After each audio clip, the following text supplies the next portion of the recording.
professora Daniela. Concordo bastante nessa questão da sistematização que a professora falou, e tem algumas questões que eu anotei. Por exemplo, o sistema de referências, né, que tu usou. No início, eu reparei que tu usou o autor data, ali nas folhas 7 e 8, praticamente só ali pelo que eu reparei. E depois tu segue no sistema de nota de rodapé. Então, né, padronizar essa questão, provavelmente tudo no sistema, né, de nota de rodapé que foi que tu usou na maioria das vezes, mas aquelas dois momentos ali mais no início tu usou o sistema autor-data. Outra questão é a questão do tamanho dos capítulos, né? Claro que essa parte histórica, tu começa lá desde 1500, então é uma parte extensa, inegavelmente, né?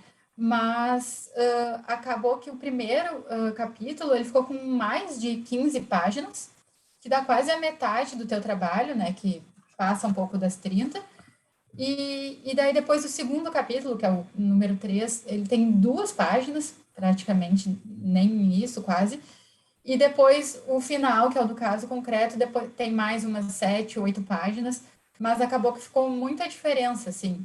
O capítulo que mais se aproxima, o último capítulo, que é o que mais se aproxima do primeiro, ainda tem a metade da quantidade das páginas. E normalmente, assim, recomenda-se que se utilize uma estrutura um pouco mais proporcional, assim, mais harmônica no tamanho dos capítulos. E o mesmo vale para a questão do tamanho dos parágrafos. Então, tem parágrafos muito extensos, tem um que eu reparei que ocupou quase uma página inteira, e tem outros parágrafos que tem uma frase, assim, de 2 ou 3 linhas. Então, também é a mesma questão da proporção, e até aquele parágrafo muito extenso também acaba por dar uma cansada, assim, na leitura, né? Não dá tempo de dar aquela respirada para continuar no raciocínio, tanto de quem está escrevendo, né, tu, quanto de quem está lendo. E ainda na questão ali do primeiro capítulo, que acabou ficando um pouco extenso, eu sei que vocês têm feito artigos, né, trabalhos finais nessa versão de artigo, mas de repente, esse tanto que tu tinha para escrever, essa pesquisa rica que tu fez, não sei se tem essa permissão da faculdade, mas talvez dava até para ter desenvolvido uma monografia e não um artigo, eu acho que eu reparei que tu falou que teve que diminuir também o que tu já tinha feito, então, porque quando tem essas partes históricas muito extensas, e como eu falei, tu vem lá desde 1500, é importante, assim, né, fazer essa evolução histórica para mostrar como era e como está hoje em dia a questão da moradia, do direito social à moradia, mas acabou que ficou, né, ficando desproporcional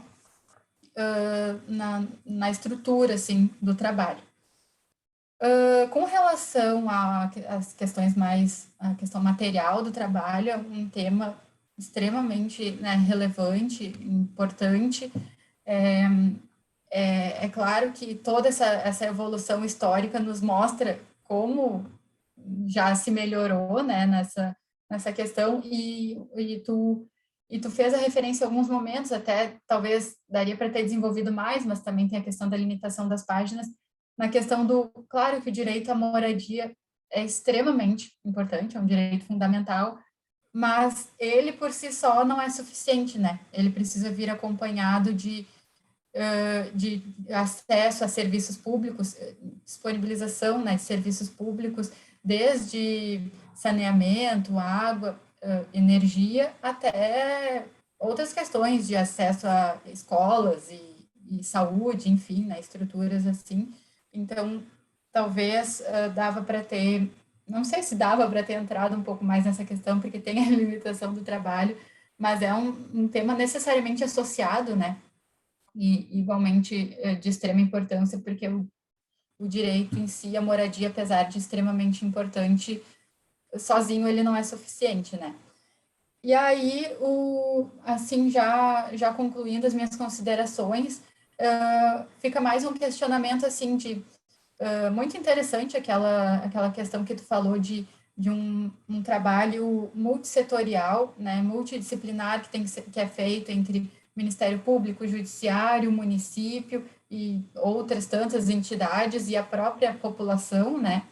E considerando que esse caso concreto que tu pegou, que foi praticamente resolvido em 2016, de 2016 para cá, né, já se passaram 6 anos, já as leis já estão cada vez mais consolidadas, e aí eu te pergunto como tu enxerga hoje a situação? Segue esse trabalho multissetorial e multidisciplinar? Tem tido essa colaboração, né, entre o Ministério Público, repito, Judiciário, município e outras instituições, registros, né, imobiliários, e aí fica o questionamento mais nesse sentido, assim, evoluiu a situação de 2016 para cá, a gente tem mais motivos para comemorar, ou mais ou menos paramos por ali, e aí então fica esse questionamento, agradeço mais uma vez a oportunidade e a atenção aqui dos colegas. Primeiramente, quero agradecer a senhora ter aceito, né, o convite do professor Voltaire de participar da minha banca. Felizmente, melhorou muito. Hoje, o DEMAB foi transformado em uma secretaria. A vice-secretária é uma procuradora-geral do município, que ela já faz há 10 anos esse trabalho de regularização fundiária. E hoje a gente tem o REURB, que ele vem para melhorar ainda mais, porque ele traz o que não trazia a lei de 2009, que era Minha Casa Minha Vida, que é a possibilidade de regulamentação de áreas públicas, tanto da União, do Estado, como do município. E a grande maioria de Porto Alegre, a gente tem áreas que são do município e do Estado. A União, felizmente, ela já proporcionou aqui, nós tivemos uma região dos ferroviários que ela passou para o município, e o município pôde fazer essa regularização. Existe também um trabalho muito grande, que a senhora falou, essa questão de saneamento, porque a partir da titularização, o poder público ele pode colocar nos orçamentos do município essas questões de saneamento, infraestrutura, água, luz, onde não chega, que hoje, por exemplo, a gente tem ali o Morro da Cruz, ele tem 30 anos de clandestinidade. Então, tem graves problemas de água, e agora que está sendo solucionado. E se a comunidade conseguir, né, fazer essa reorganização, e aí o REURB traz isso para nós, porque ele pode ser por quadras, por ruas, ele não precisa ser uma área extensa. Esse caso concreto que eu trouxe, existem outros ainda que estão na mesma questão da lei de 2009, porque eles estão em andamento. Então, foi feita a compra de lotes, compra e venda de lotes de uma pessoa, e a pessoa tinha uma matrícula geral e ela não fez esse desmembramento. Daí, como ela tinha uma dívida de IPTU, o município entrou e daí a sociedade se organizou e conseguiu, através da comprovação dessa compra e venda, de uma questão específica, né, de regular a situação. Eu acredito que Porto Alegre melhorou muito, espero que continue as políticas públicas, tanto a nível federal como estadual, mas já houve, pelo menos, o reconhecimento de que essas áreas precisam ser regularizadas, porque não tem como a gente intervir sem uma regularização. Não vai haver um crescimento tanto da sociedade como econômico do município e como das próprias pessoas que detêm essa questão da moradia, né, como uma função social. É isso. Certo, Dionês, muito obrigada, estou satisfeita. Tá bem, obrigado, Dionês, pelas respostas, professora Ana, pela arguição. Então, agora eu vou fechar o nosso vídeo, o nosso áudio aqui nessa reunião do Zoom e vou reencontrar as professoras ali no WhatsApp, pode ser? Então, tá. Então, até daqui a pouco para o anúncio do resultado. Eu queria só deixar meu agradecimento a todos. Muito obrigada.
Gente, a gente teve um pouquinho de dificuldade ali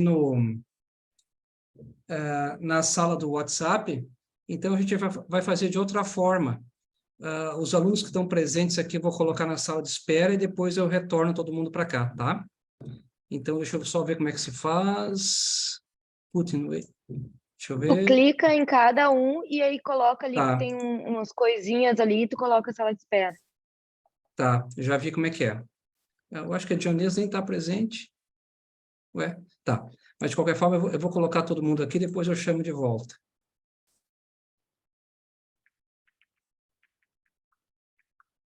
Tá.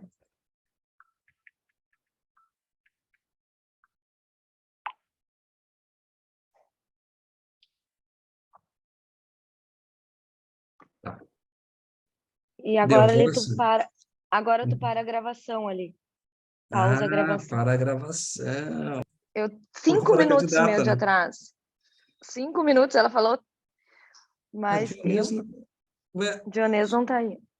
eu já mandei uma mensagem para ela voltar. Deixa eu ver. Tá, a mensagem já chegou lá.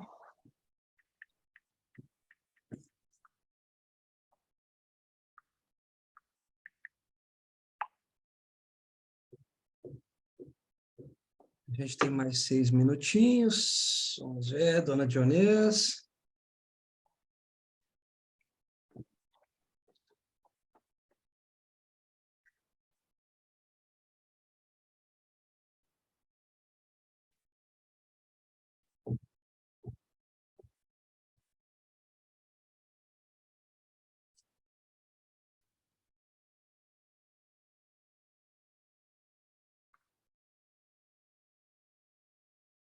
Você não entendeu minha mensagem? Deixa eu ver.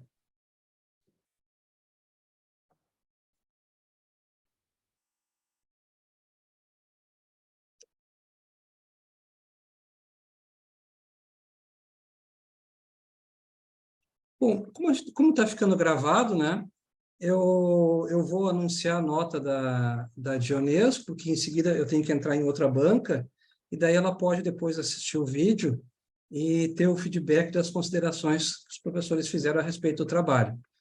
Então, para ficar registrado aqui no nosso vídeo, o trabalho da Dionês foi aprovado com nota 8. Os professores que avaliaram o trabalho levaram em consideração a qualidade da pesquisa, que foi muito boa, foi uma pesquisa extensa, mas também fizeram ressalvas com relação aos aspectos formais do trabalho escrito e da própria estrutura do trabalho.